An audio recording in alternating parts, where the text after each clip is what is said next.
da temática do DIEESE. Quer dizer, já tem uma entidade, que é o DIESAT, que faz essa discussão, mas eles falaram, não, o DIEESE também vai incluir essa discussão.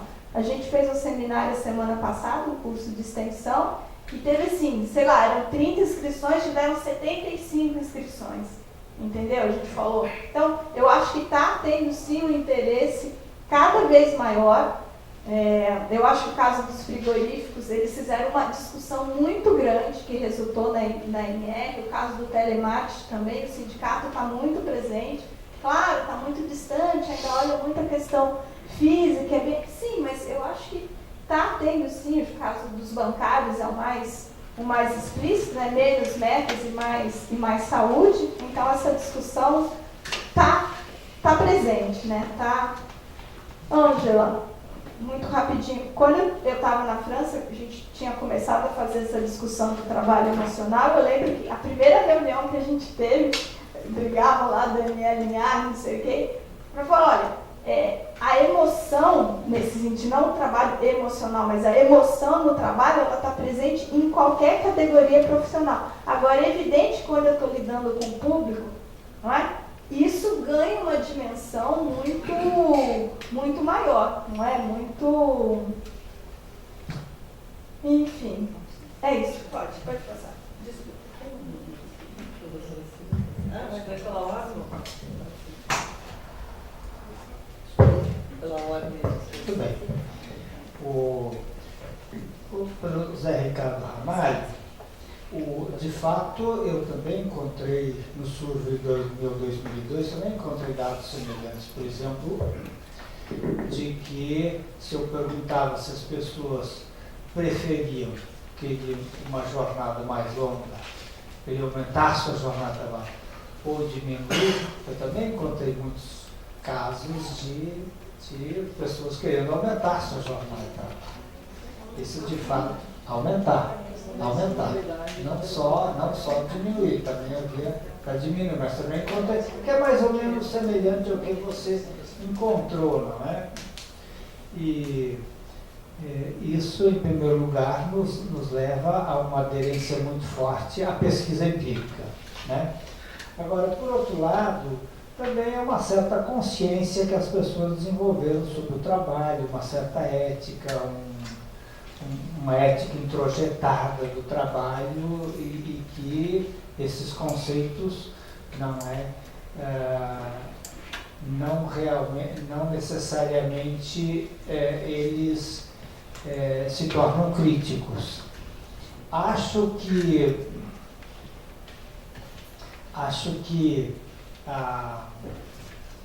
essa questão de jornadas maiores ou menores não impediram, por exemplo, que eu tivesse encontrado aqueles resultados que eu relato no livrinho Mais Trabalho, embora eles tivessem eles também reconhecem todas as situações de intensificação do trabalho e assim por diante, né? Mas eu encontrei resultados semelhantes em survey e é muito provável que se nós fizermos esse survey agora pelo INCT, ou Ana Cláudia, nós vamos encontrar coisas semelhantes. Gostei da frase da Isabel sobre de que a fase atual do capitalismo invade todo o conjunto das esferas da vida. Acho muito interessante essa forma de compreensão. Quanto à pergunta da Ângela sobre os dados relativamente à questão da duração da jornada, não é? Eu fiquei em dúvida se você está achando que os dados estão excessivos ou são subdimensionamentos, na verdade. Eu acho que aí nós temos aí muitos, quando a gente faz a pesquisa mais qualitativa, a gente vê esses relatos. Mas então os dados quantitativos são impressionantes. Eu fiquei chocado quando vi aquelas. Não fui eu que fiz essa estimativa, os caras lá, né? Estimativa mundial, 22%, é uma coisa impressionante.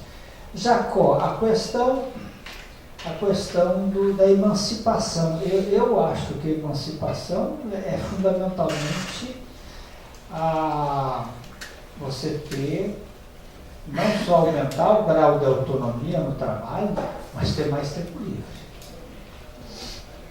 Ter mais tempo livre. Então, para mim, a emancipação é ter tempo livre. Você poder decidir, então, se você vai trabalhar ou vai fazer outras coisas na vida. Nesse sentido, para mim, né? Agora, no mês que passou, eu fiz uma resenha do De Jure, daquele livro de 2 volumes, né, sobre o trabalho vivo, né? Aproveito para fazer uma campanhazinha aí, tá no último número da revista da Unbox, a resenha. Então, aí eu debato um pouco com ele sobre isso, porque o De Jure não leva muito em consideração a questão da duração da jornada e pensa muito na questão da realização que você consegue ter no trabalho.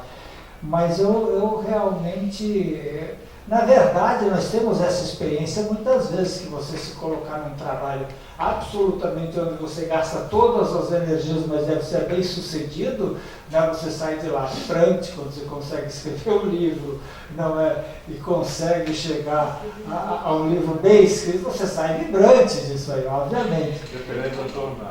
Independente da jornada, né? Independentemente da jornada. Então esse é um dilema.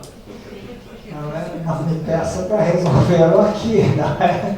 Agora, no geral, digamos, eu coloco, digamos, que isso tem que ser feito pela autonomia do cidadão, que pode decidir aonde ele vai empenhar toda a sua energia vital.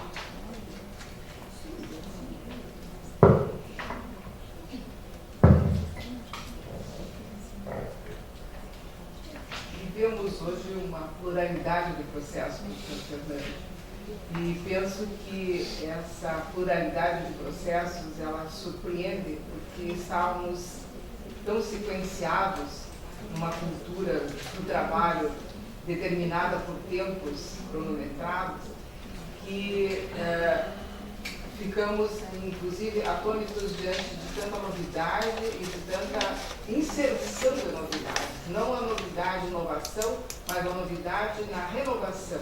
O trabalhar-se do próprio homem. Nessas entrevistas, nós percebemos que a simultaneidade, que hoje é uma realidade dos acontecimentos, essa simultaneidade, ela vai sendo paulatinamente incorporada e faz parte do processo da vida. Então, adiantando um pouco, há um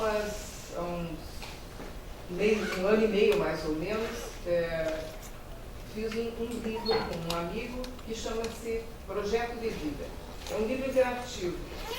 E eu pensava assim, não estar apostando no livro, porque pensava, nossa, é uma perspectiva tão individual, porque é um livro de autoconhecimento, autoavaliação. E ele esboroa com uma esfera hegemônica, trabalho.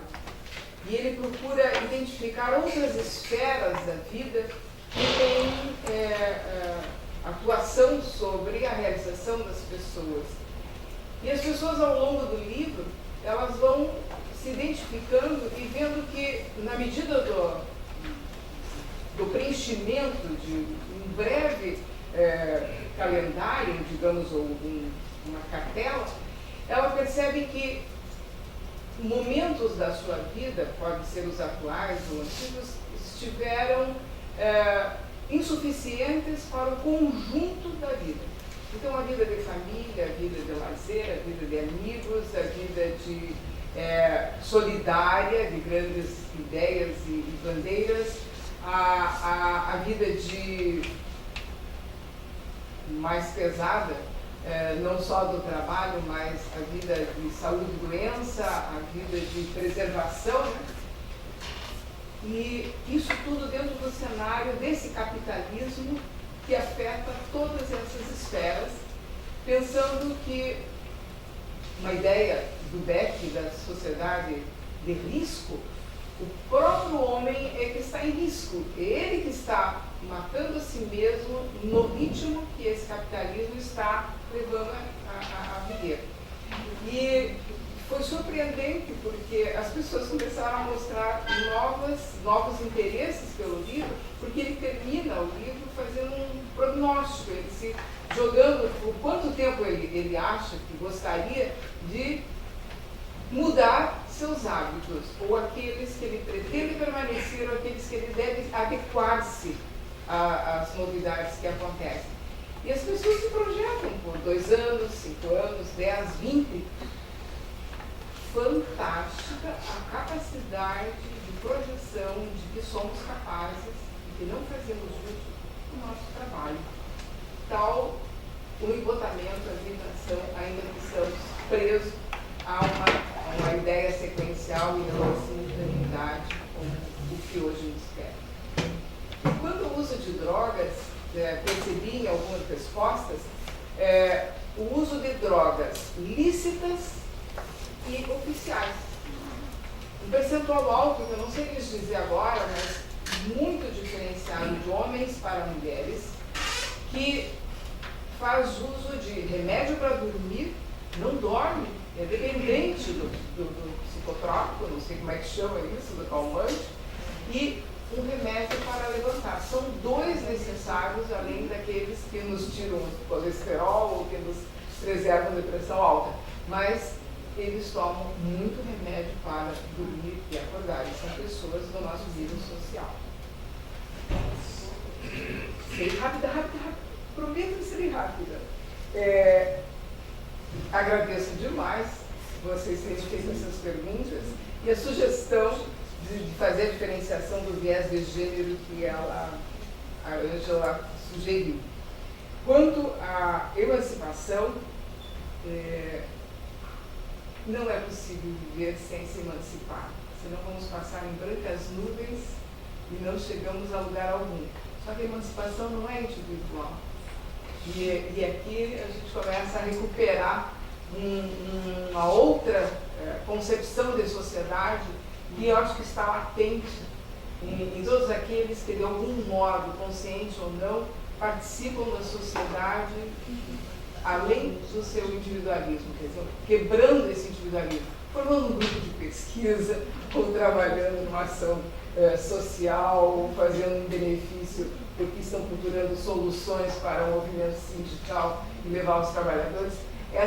Isso é um trabalho que tem uma mão dupla. Ele não é para mim e para o ego sozinho.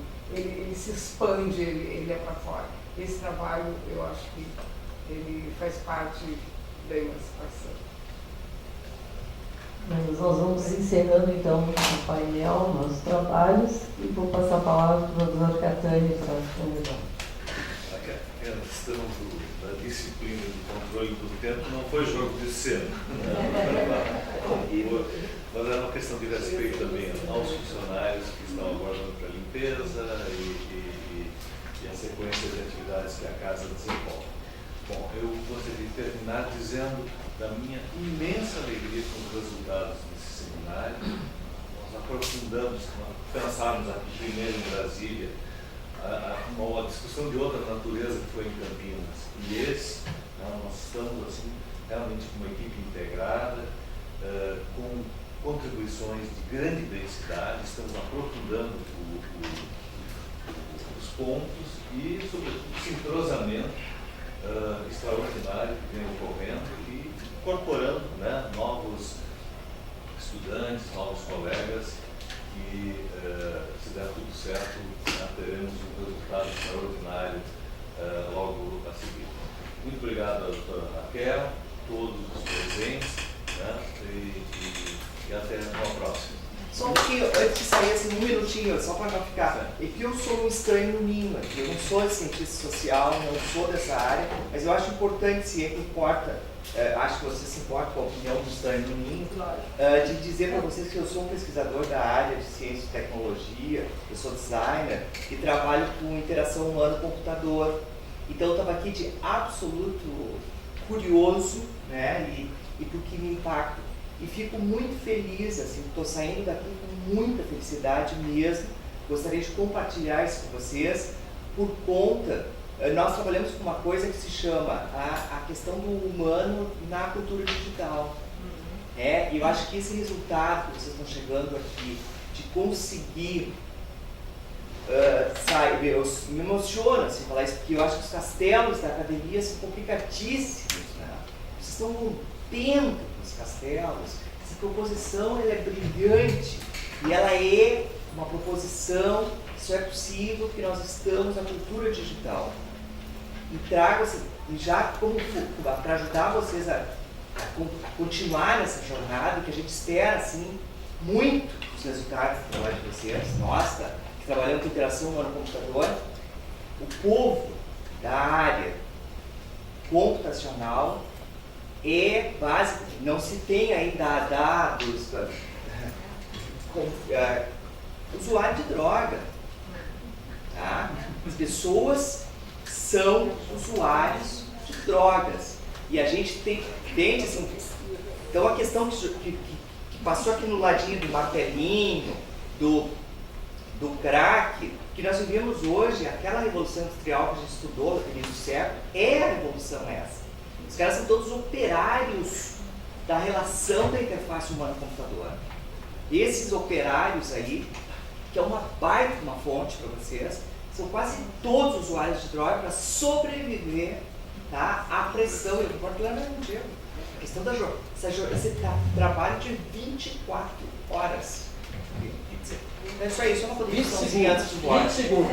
O depoimento dele é animador para a nossa jornada, mas eu queria aproveitar para a gente agradecer os nossos anfitriões que nos receberam, né,